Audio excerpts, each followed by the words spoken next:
E aí, gente, mais uma aula de orçamento. Hoje nós vamos falar sobre composição de preços e de custos. Vamos lá. Primeiramente, vamos falar dos serviços, né? Os preços e os custos na construção civil, por via de regra, são orçados por serviço e determinados segundo a produção de acordo com as composições unitárias, que é o que a gente vai aprender próxima aula, composição unitária, certo? E essas composições, conforme os serviços têm unidade. Ela pode ser por metro, metro quadrado, metro cúbico, homens-horas, certo? Tonelada e assim vai. Despedidos da execução do serviço e da máquina, tá certo? Então, eu tenho uma minha composição unitária. Eu tenho o custo da obra, os orçamentos e o custo unitário da produção. Então, isso me dá uma composição unitária, certo? E quando eu tenho custo da obra, estimativa ou avaliações e custos unitários de uma construção, então eu já parto aí, certo? Para o meu amplo mercado de orçamento, que é o meu custo unitário brasileiro, a minha planilha SINAP, certo? E o custo unitário da PIME, certo? Que são essas composições que a gente consegue pegar para fazer o nosso orçamento, certo? Isso em relação aos serviços, tá certo? E como é que eu faço em relação à minha composição de preços? O preço na construção civil é definido pelo custo direto, certo? Então, corresponde aos custos incorridos diretamente na execução do serviço, vezes o BDI, certo? Que a gente fala que o BDI são índices de benefícios de despesas indiretas, certo? Ele engloba os custos indiretos a serem suportados para cada serviço. Pessoal, existem dois tipos de você colocar o BDI na sua planilha de orçamento, que é você colocar o BDI, certo?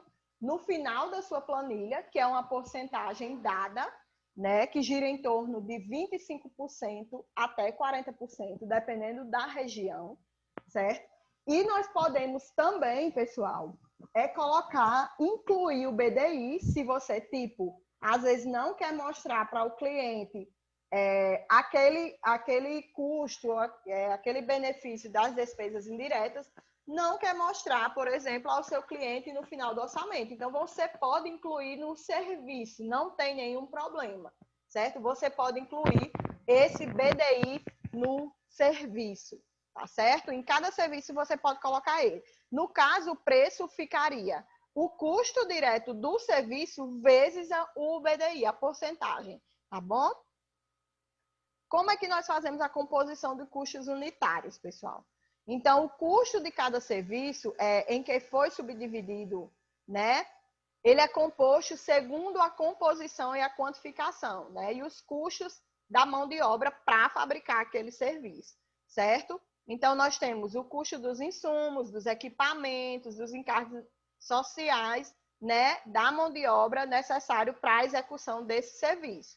Então, o custo direto seria o quê? Né? Seria o quê? Seria custo direto igual ao somatório da mão de obra, mais os insumos, mais os equipamentos, mais os encargos sociais.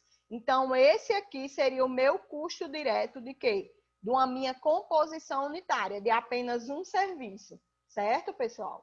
Então, para cada serviço, eu tenho que fazer isso. Ai, Zé, dá muito trabalho. Pessoal, mas quando a planilha está montada depois, você pode usar a mesma planilha, olhando se vai fazer os mesmos serviços, claro, né? Porque nem todo orçamento é igual, mas você pode aproveitar, né? Então, todos esses quantitativos, eles são multiplicados, né, por composições unitárias de insumos para a execução desses serviços, né? A soma dos produtos, né, dos quantitativos por suas composições unitárias resulta no custo total do projeto, ou seja, depois que eu fizer todos os serviços, lá no final eu vou ter um total do meu projeto, que no caso vai ser o meu orçamento, que vai ser o custo total da minha edificação, tá certo? Da minha construção. Então, é necessário, por exemplo, se você for fazer um orçamento particular, você conhecer o custo da produtividade da sua mão de obra. Para grandes empresas, isso fica mais fácil, Por quê? Porque essa mão de obra, ele já tem lá um cadastro do exemplo. Esse pedreiro realiza 25 metros quadrados de alvenaria todos os dias. A produção dele é essa, né? Aí você sabe que o servente ele faz tanto por dia. Então, essa produtividade da mão de obra, né, e dos equipamentos, para grandes empresas fica mais fácil de quantificar, porque ele tem como se fosse a própria composição deles, né? E para você realizar esse tipo de composição, se for para um órgão público, você precisa utilizar a tabela de composição, né? Que a gente utiliza muito o TCPO, né? Esse TCPO ele traz para a gente essa questão da produtividade do homem-hora, né? E também dos equipamentos, certo? E a composição do custo unitário, a gente tem que seguir alguns componentes.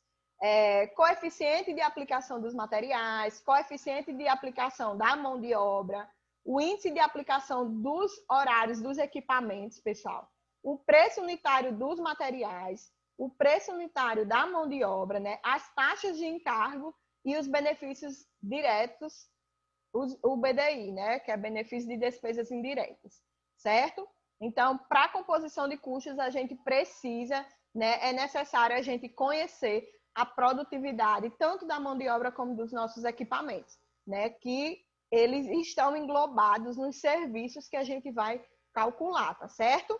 Não foi dessa vez, eu pensei que era nessa aula que eu ia trazer para vocês a planilha, mas na próxima, com certeza, eu não tenho dúvida. Na próxima aula eu vou trazer como é uma planilha de serviço, né? Tudo que o serviço leva, a gente tem que quantificar, tem que precificar e tem que calcular. No caso, na planilha, eu vou trazer para vocês, certo?